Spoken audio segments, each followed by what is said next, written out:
Dear student, आप सभी का AP study commerce and English Guruji channel में स्वागत है। पिछले वीडियो में हमने जो है इकोनॉमिक्स पेपर के क्वेश्चन नंबर 12 तक कंप्लीट किया हुआ है। आपने अगर नहीं देखा है तो जा करके देख लीजिए। आज हम क्वेश्चन नंबर 13 से आगे बढ़ेंगे।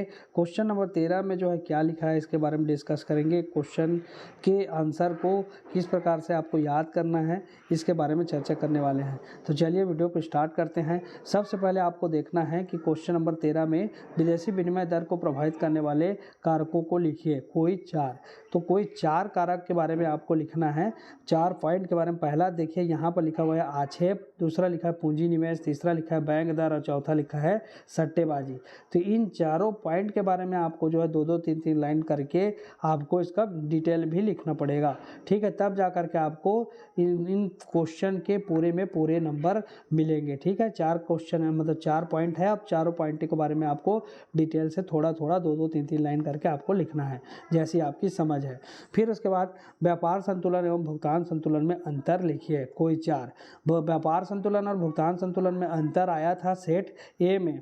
ये इंपॉर्टेंट क्वेश्चन है, भविष्य में भी ऐसे क्वेश्चन जो है परीक्षा में पूछे जाते हैं, तो आप इसको समझिए। अभी मैं आपको इसके याद करने के ट्रिक के बारे में बता दे रहा हूँ। तो सबसे पहले जो है व्यापार संतुलन के बारे में समझते हैं। तो व्यापार संतुलन में क्या होता है? व्यापार संतुलन में केवल वस्तुओं के आयातों एवं निर्यातों के मूल्य संबंधी अंतर को दिखाया जाता है। क्या बोल रहा है? केवल वस्तुओं के। लेकिन इसमें भुगतान संतुलन में क्या बोल रहा है? वस्तुओं और सेवाओं के कुल आयातों एवं निर्यातों के मूल्य को अंतर को दिखाया जाता है। कहने का तात्पर्य है कि व्यापार संतुलन में केवल वस्तुओं के आयात और निर्यात के मूल्य के अंतर को दिखाते हैं, जबकि भुगतान संतुलन में वस्तुओं और सेवाओं दोनों के मूल्यों के मूल्य के अंतर को दिखाया जाता है। ठीक है, आयातों एवं निर्यातों के मूल्य के अंतर को ये यहाँ पर स्पष्ट हो जाएगा। केवल वस्तुओं के आयातों एवं निर्यातों के मूल्य संबंधी अंतर को दिखाया जाता है। इसमें भुगतान संतुलन वस्तुओं और सेवाओं के कुल आयातों एवं निर्यातों के मूल्य के अंतर को दिखाया जाता है। क्लियर हो गया होगा। अब हम चलते हैं दूसरा पॉइंट की ओर आगे बढ़ते हैं।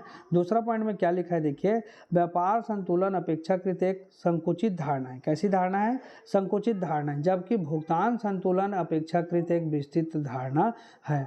मतलब व्यापार संतुलन छोटी है भुगतान संतुलन की अपेक्षा, मतलब धारणा जो है इसकी अवधारणा बड़ी है भुगतान संतुलन की, और व्यापार संतुलन की अवधारणा छोटी है।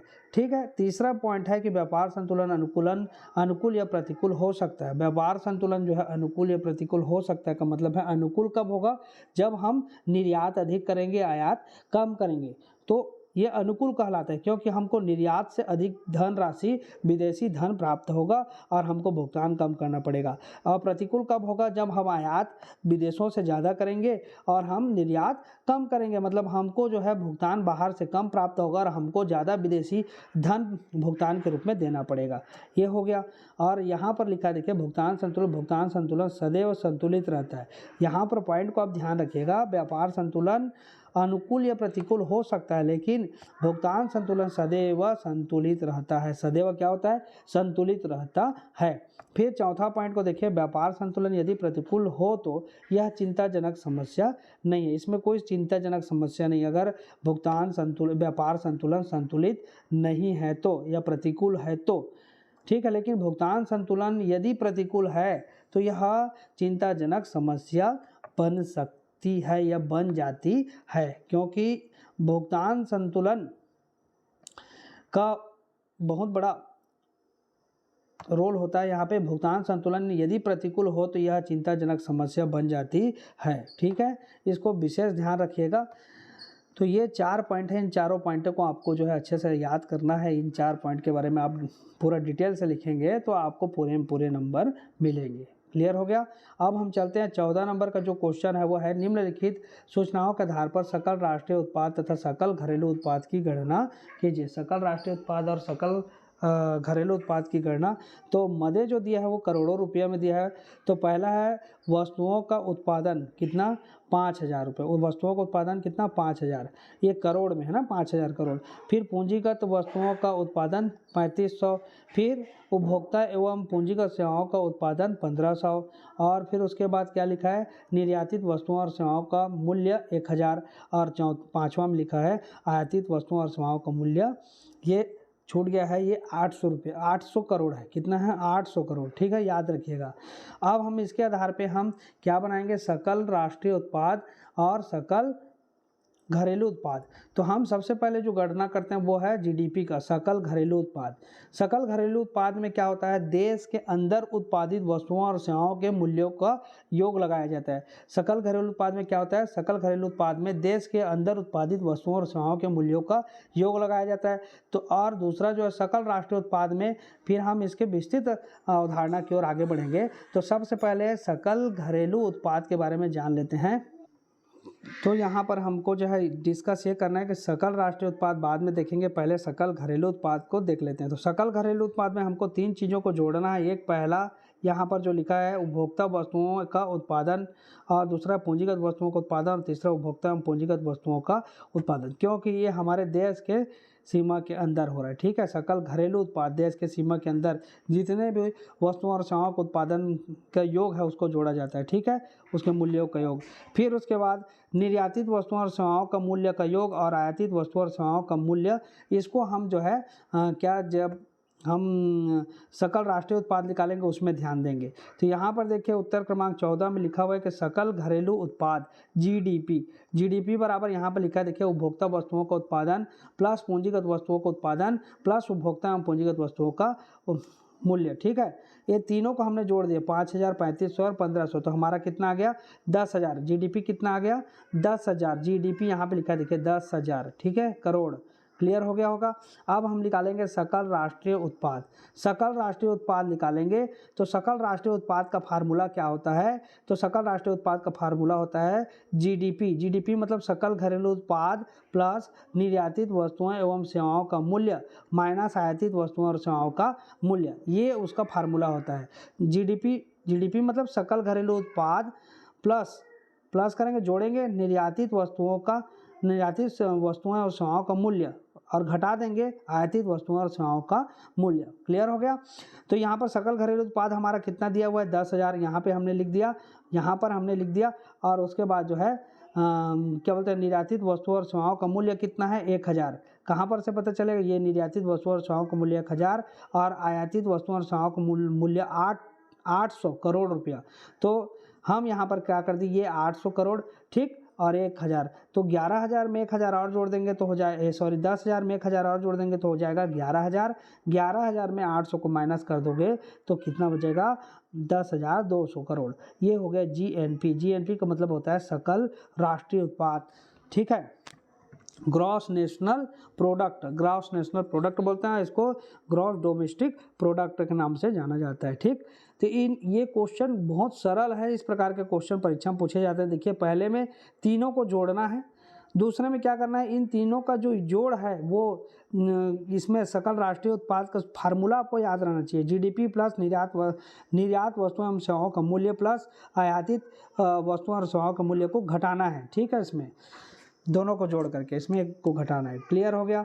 अब हम चलते हैं अथवा में क्या क्वेश्चन दिया था, तो यहाँ पर देखिए निम्नांकित आंकड़ों से आय विधि एवं व्यय विधि द्वारा राष्ट्रीय आय की गणना कीजिए। और मदे जो है रुपये में दिया है, करोड़ों रुपये में है। ये वेतन एवं मजदूरी 4,000, किराया 700, लाभ 1,300 और ब्याज 500 और उपभोग व्यय 4,000। सकल घरेलू विनियोग 1,500 रुपये, शुद्ध विदेशी विनियोग कितना दिया हुआ है, 1,000 रुपये। शुद्ध विदेशी विनियोग जो दिया हुआ है वो 1,000 रुपये दिया हुआ है। क्लियर हो गया। अब हम इसके बारे में देखते हैं। तो यहाँ पर क्या लिखा है, आय विधि और व्यय विधि। क्या लिखा है, आय विधि और व्यय विधि। तो आय विधि में क्या होता है और व्यय विधि में क्या होता है। व्यय विधि में हम जो है व्यय को देखते हैं, आय विधि में हम आय को देखते हैं। ठीक है, तो व्यय विधि में ये देखिए, व्यय विधि में 5वां, 6वां और 7वां, इन पॉइंटों को हमको याद रखना है, 5वां, 6वां और 7वां को। ठीक है, तो यहाँ पर देखिए 5वां नंबर उपभोग व्यय, 6वां नंबर सकल घरेलू विनियोग, और शुद्ध घरेलू विनियोग, ये प्लस का चिन्ह जो है छूट गया है। आपको ध्यान देना है कि उपभोग व्यय, सकल घरेलू विनियोग और शुद्ध घरेलू विनियोग, इन 5, 6 और 7 इन तीनों पॉइंटों को आपको जो है जोड़ना है, 5, 6 और 7। तो ये व्यय विधि के अंतर्गत जो है ये राष्ट्रीय आय की गणना हो जाएगी। व्यय विधि के अनुसार राष्ट्रीय आय की गणना, तो देखिए यहाँ पर 4000, 1500 और 1000 को जोड़ दिए कितना हो गया 6500, 6500 करोड़ रुपये। ठीक है, अब हम आय विधि के द्वारा जो है राष्ट्रीय आय की गणना करेंगे। आय विधि के द्वारा जब हम राष्ट्रीय आय की गणना करेंगे तो उसमें ऊपर के एक वेतन, मजदूरी को, किराया को, लाभ को और ब्याज, इन चारों को जोड़ना है हमको। तो ये देखिए हमने इन चारों को जोड़ दिया, इन चारों को जोड़ दिया।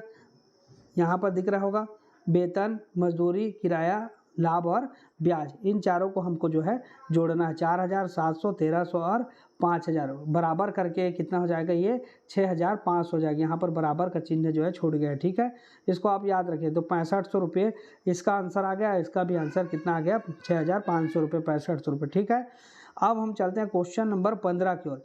क्वेश्चन नंबर 14 बहुत सरल है। क्वेश्चन नंबर 14 में किसी प्रकार का कोई डाउट नहीं होना चाहिए। अधिकांश जो बच्चे हैं वो ना जानने की वजह से इस क्वेश्चन को छोड़ देते हैं, जबकि ये क्वेश्चन बहुत आसान होता है। अब हम यहाँ पर चलेंगे क्वेश्चन नंबर 15 में, सरकारी बजट की आवश्यकता क्यों होती है, सरकारी बजट की आवश्यकता के बारे में हम समझेंगे। तो इसका जो है निम्नलिखित कारण है। देखिए पहला है सरकारी गतिविधियों में वृद्धि। सरकारी बजट की आवश्यकता निम्नलिखित कारणों से होती है। पहला, सरकारी गतिविधियों में वृद्धि, उत्पादन में वृद्धि, समस्याओं का समाधान और आय की असमानता को कम करना और कार्यकलापों की सूचक। ठीक है, ये 5 पॉइंट दिया हुआ है। इस पांचों पॉइंटों को आपको जो है विस्तार से एक एक करके बारी बारी से आपको लिखना है। इन पॉइंटों को आपको याद करना जरूरी है, साथ में इसका डिटेल भी आपको लिखेंगे, तब जाकर के आपको पूरे में पूरे नंबर मिलेंगे। अन्यथा आप अगर पॉइंट ही लिख देंगे तो 2 नंबर मुश्किल से मिलेगा। ठीक है, 2 नंबर, और आप डिटेल में लिखेंगे तो आपको पूरा नंबर मिलेगा। क्लियर। अथवा लिखा है, देखिए राजस्व व्यय एवं पूंजीगत व्यय में भेद कीजिए। भेद मतलब होता है अंतर कीजिए। तो राजस्व व्यय क्या होता है और पूंजीगत व्यय क्या होता है। तो पहला जो पॉइंट है राजस्व व्यय का, यहाँ पर से हम समझते जाएंगे। पहला पॉइंट में यहाँ पे लिखा है कि ये व्यय सरकार की राजस्व प्राप्तियों में से किए जाते हैं। किससे किए जाएंगे, राजस्व प्राप्ति में से किए जाते हैं। जबकि पूंजीगत व्यय क्या होता है, तो पूंजीगत व्यय ये व्यय सरकार की पूंजीगत प्राप्तियों में से किए जाते हैं। पहले पॉइंट को आप अच्छे से समझ गए होंगे। राजस्व व्यय राजस्व प्राप्ति से होगा, पूंजीगत व्यय पूंजीगत प्राप्ति से होगा। याद हो जाएगा, राजस्व व्यय राजस्व प्राप्ति से होगा और पूंजीगत व्यय जो है पूंजीगत प्राप्ति से होगा। क्लियर। दूसरा लिखा है कि इनमें सरकार की देयता में कमी नहीं होती। सरकार की देयता में कमी, राजस्व व्यय से क्या होता है, सरकार की देयता में कमी नहीं होती, जबकि पूंजीगत व्यय से जो है सरकार की देयता में कमी होती है। देयता मतलब दायित्व, दायित्व मतलब एक प्रकार का सरकार के लिया गया हो या समझे उधारी, कर्ज, देनदारी, तो इसमें कमी नहीं होती। ये राजस्व व्यय एक प्रकार का जो है ये इसकी प्रवृत्ति जो है बार बार खर्च करने वाली होती है, तो इसलिए तो इनमें सरकार की देयता में कमी नहीं होती, जबकि इनमें सरकार की देयता में कमी होती है। पूंजीगत व्यय सरकार की देयता में कमी लाती है और राजस्व व्यय ये अल्पकालीन होती है। क्या होती है, अल्पकालीन, 1 वर्ष अधिक से अधिक 1 वर्ष के लिए, वित्तीय वर्ष के अंतर्गत जो भी खर्च करते हैं। ठीक, जबकि पूंजीगत व्यय ये दीर्घकालीन होती है, 2 साल, 4 साल, 5 साल, उससे भी अधिक। तो ये पूंजीगत व्यय दीर्घकालीन होती है, जबकि राजस्व व्यय कैसे होती है, अल्पकालीन होती है। और चौथा है इनकी प्रकृति आवृत्ति वाली होती है, अर्थात ये प्रतिवर्ष किए जाते हैं। मतलब राजस्व व्यय की प्रकृति क्या है, बार बार खर्च करने वाली है, मतलब प्रतिवर्ष ही इस राजस्व व्यय का खर्च किया जाता है। जबकि पूंजीगत व्यय जो है इसकी प्रवृत्ति जो है या आवृत्ति बार बार की नहीं होती, इनकी आवृत्ति प्रकृति आवृत्ति वाली नहीं होती। आवृत्ति का मतलब होता है जो इसका हम बार बार पुनरावृत्ति करते हैं, तो इसकी प्रकृति जो है आवृत्ति वाली नहीं होती। ये बार बार आवृत्ति वाली होती है, जबकि इसकी प्रकृति आवृत्ति वाली नहीं होती। तो पहला याद रखिएगा, राजस्व व्यय राजस्व प्राप्तियों से होता है और पूंजीगत व्यय पूंजीगत प्राप्तियों से किए जाते हैं। इनमें सरकार की देयता में कमी नहीं होती है राजस्व व्यय में, जबकि पूंजीगत व्यय में सरकार की देयता में कमी होती है। क्लियर हो गया। राजस्व व्यय अल्पकालीन होता है 1 वर्ष के आसपास, जबकि पूंजीगत व्यय जो है दीर्घकालीन होता है। और राजस्व व्यय की जो प्रकृति है वो बार बार खर्च करने वाली होती है, जबकि पूंजीगत व्यय की प्रकृति आवृत्ति वाली नहीं होती, मतलब बार बार खर्च करने वाली नहीं होती। ठीक है। पूंजीगत व्यय में जैसे सरकार के द्वारा सड़क बनाना, पुल बनाना, है ना, नहरों का निर्माण करना, क्या बोलते हैं, बड़े बड़े क्या बोलते हैं, इमारत बनाना, ये सब चीज़ें जो है आती हैं। चलिए आगे बढ़ते हैं हम। अब राजस्व व्यय और पूंजीगत व्यय में अंतर के बारे में हमने विस्तार से समझ गए होंगे। अब हम चलते हैं इसके आगे के क्वेश्चन नंबर 16 को। तो कीमत विश्लेषण में आगम अवधारणाओं के महत्व को लिखिए। ये एक क्वेश्चन आया था, कीमत विश्लेषण में आगम अवधारणाओं के महत्व को लिखिए। तो उत्तर क्रमांक 16 में देखिए, कीमत विश्लेषण में आगम धारणाओं का महत्व। तो आगम अवधारणाओं का महत्व में हम पॉइंट इसको नोट करके रखे हैं। आप इसके बारे में पूरा विस्तार से लिखेंगे तो ही आपको इसका नंबर मिलेगा। ठीक है। तो पहला है संतुलन मात्रा का निर्धारण, संतुलन मात्रा का निर्धारण। दूसरा लिखा है कीमत का निर्धारण। तीसरा है लाभ हानि का अनुमान। चौथा है कीमत परिवर्तन का प्रभाव। बिंदुओं की व्याख्या पर जो है अंक दिए जाएंगे। ठीक है। यहाँ पर हमको क्या ध्यान देने वाली बात है, यहाँ पर कि संतुलन मात्रा का निर्धारण, कीमत का निर्धारण, लाभ हानि का अनुमान, कीमत परिवर्तन का प्रभाव, इन सब बिंदुओं पर हम जो है अच्छे से डिटेल में लिखेंगे, तभी हमको जो है इसका आंसर का नंबर जो है हमको प्राप्त हो पाएगा। ठीक है। अब इसके अथवा में देखिए लिखा है स्थिर लागत और परिवर्तनशील लागत में अंतर लिखिए। स्थिर लागत क्या होता है और परिवर्तनशील लागत क्या होता है। तो स्थिर लागत मतलब ऐसी लागत है जिनका संबंध स्थिर साधनों से होता है। तो यहाँ पर लिखा है कि स्थिर लागतों का संबंध उत्पादन के स्थिर साधनों से होता है, जबकि परिवर्तनशील लागतों का संबंध उत्पादन के परिवर्तनशील साधनों से होता है। एक संबंध के बारे में हो गया। स्थिर लागत में पहला पॉइंट क्या मिल गया हमको, संबंध। तो स्थिर लागत का संबंध स्थिर साधनों से होगा, जबकि परिवर्तनशील लागतों का संबंध किससे होगा, परिवर्तनशील साधनों से होगा। ठीक है। दूसरा है कि कुल स्थिर लागतों पर उत्पादन की मात्रा का कोई प्रभाव नहीं पड़ता। कुल स्थिर लागतों पर उत्पादन की मात्रा का कोई प्रभाव नहीं पड़ता, अर्थात उत्पादन की मात्रा में परिवर्तन होने पर भी कुल स्थिर लागत स्थिर रहती है। ठीक है। उत्पादन की मात्रा का कोई प्रभाव नहीं पड़ता, जबकि इसमें परिवर्तनशील लागत में उत्पादन की मात्रा का प्रभाव पड़ता है, अर्थात उत्पादन के घटने या बढ़ने के साथ साथ ये भी घटती या बढ़ती है। तीसरा लिखा है स्थिर लागतें उत्पादन बंद कर देने पर भी शून्य नहीं होती। उत्पादन बंद कर देने पर शून्य नहीं होती, जबकि परिवर्तनशील लागतें उत्पादन बंद कर देने पर क्या हो जाती है, शून्य हो जाती है। उत्पादन बंद कर देने पर क्या हो जाती हैं, शून्य हो जाती है। चौथा लिखा है स्थिर लागतों की हानि उठाकर भी अल्पकाल में एक उत्पादक उत्पादन जारी रख सकता है। हानि उठाकर, स्थिर लागतों की हानि उठाकर भी अल्पकाल में एक उत्पादक उत्पादन जारी रख सकता है, जबकि यह क्या होता है, इस परिवर्तनशील लागत, यह उत्पादक तभी उत्पादन जारी रखेगा जब उसे कम से कम परिवर्तनशील लागतों के बराबर कीमत अवश्य मिले। तो ये क्वेश्चन जो है, ये 4-5 क्वेश्चन हमने यहाँ पर कंप्लीट किए। इन क्वेश्चन के बारे में आप भी अच्छे से पढ़ाई कीजिए। आगे हम इसके आगे के प्रश्नों को क्वेश्चन नंबर 17 और जो भी बचे हुए हैं उन क्वेश्चन को नेक्स्ट वीडियो में कंप्लीट करेंगे, क्योंकि वीडियो लंबी हो जाने पर आप लोगों के लिए भी असुविधा होती है और मेरे लिए अपलोड करने में भी दिक्कत होती है। तो आज के लिए बस इतना ही। वीडियो को देखने के लिए आप सभी का बहुत बहुत धन्यवाद। चैनल पर नए हैं तो चैनल को सब्सक्राइब कर दीजिए, बेल आइकन प्रेस करके रखिए, ताकि जब भी मैं नया वीडियो अपलोड करूँ तो आप तक उसका नोटिफिकेशन पहुँच सके। तो आज के लिए बस इतना ही। वीडियो को देखने के लिए बहुत बहुत धन्यवाद।